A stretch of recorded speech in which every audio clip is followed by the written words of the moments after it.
Hi, thanks so much for dropping by. Today I'm reading a horror story entitled 19 Chestnut Street, written by CreepyGeeksta, posted to Reddit. I have been staying in this house for some time now. I grew up here, so I know every nook and cranny of this house. My parents moved out a while ago, leaving me here to take care of the place, I assume. They didn't say anything to me. They just packed the stuff and left. I guess they rented out from time to time, as I've seen many people come and go. Some were cool, some were assholes, but all in all, it hasn't been that bad. I stay in the attic. I turned it into a bedroom a while back. It's a little cramped, but how much space does a guy like me really need? Sometimes when I'm bored, I like to sit up there and reflect on some of the people I've come in contact with during the stay here. Like the businessman, Mr. Reynolds. He was cool, mid-30s, ladies' man. Kept this place looking sharp, for the ladies of course. He was always talking to some Chinese-looking guy on what he called his laptop. I don't really know what that is. Then one day, he just disappeared. Some people came and took his stuff shortly after that. I wonder whatever happened to him. Anyway, then there were what I like to call, for lack of a better term, the high guys. Two stoner buddies that like to sit around all day, drink beer, play video games, and get stoned. Who am I to judge anyone? To each their own, I always say. But it's treasures, please. I can't have that. I tried everything I could to get them out of here, but they were so high. Most of the time, they thought I was a hallucination and left it up. I stayed in my room the day the cops came and took them away. Who's laughing now? There's been many families move in and out. None of them really stayed too long. Moms and dads with a couple of kids, sometimes just mom and kids, sometimes just dad. Aside from a few screaming matches and sounds of lovemaking on occasion, we all seem to pretty well get along. I really enjoyed playing with the kids though. They're so much fun. Playing hide and seek, duck, duck, goose, games like that. It made me feel alive. I really miss those kids. But now there's Susan. She moved in about 6 months ago. Susan is amazing. She's single with no kids. But she does have a cat, Oscar. Oscar doesn't like me at all.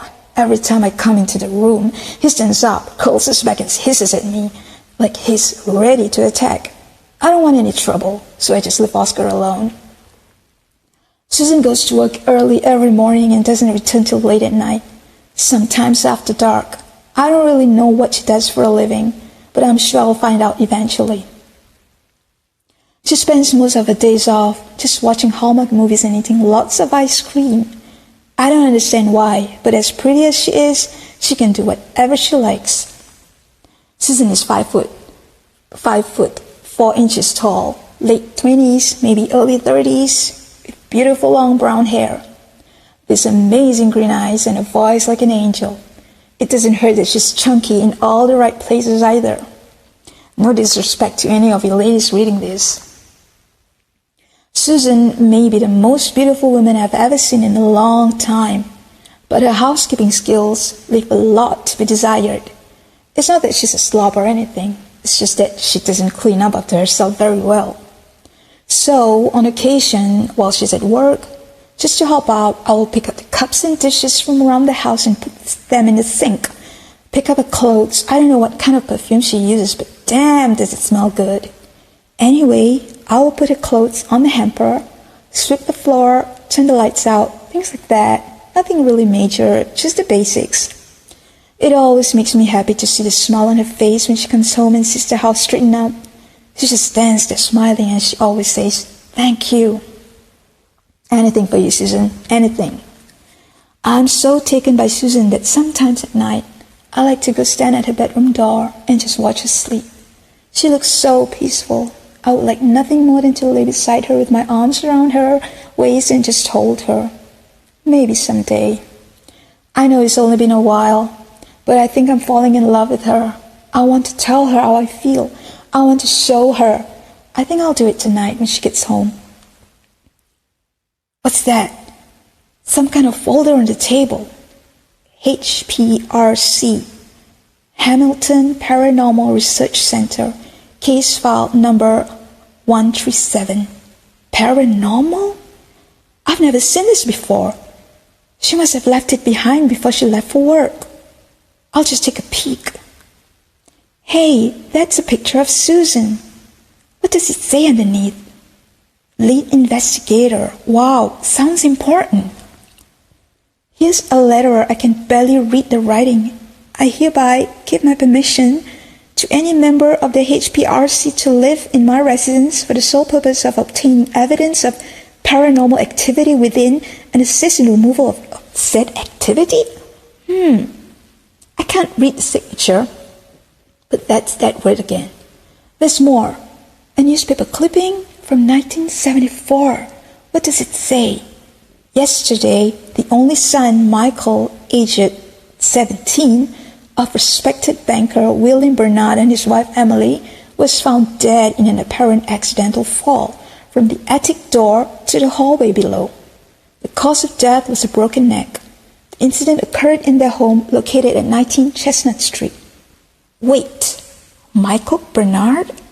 That's me. That's my name. That's my address. Those are my parents. What? I'm dead? I can't be dead.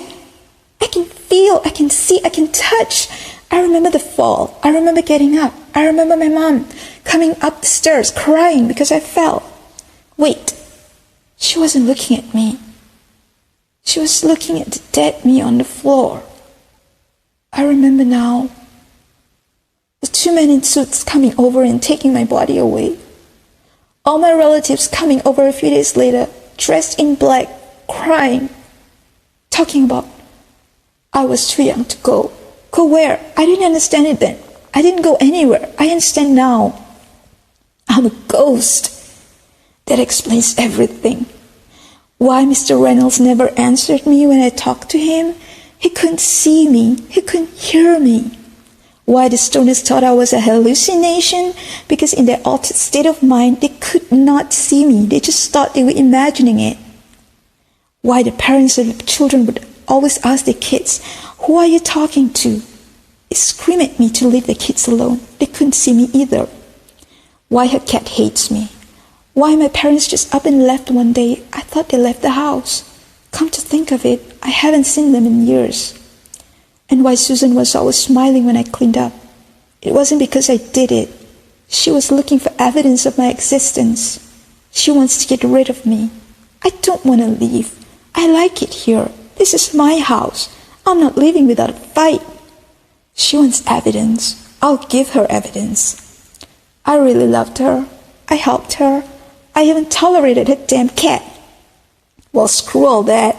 I've been nice so far, but after this, no more Mr. Nice Guy.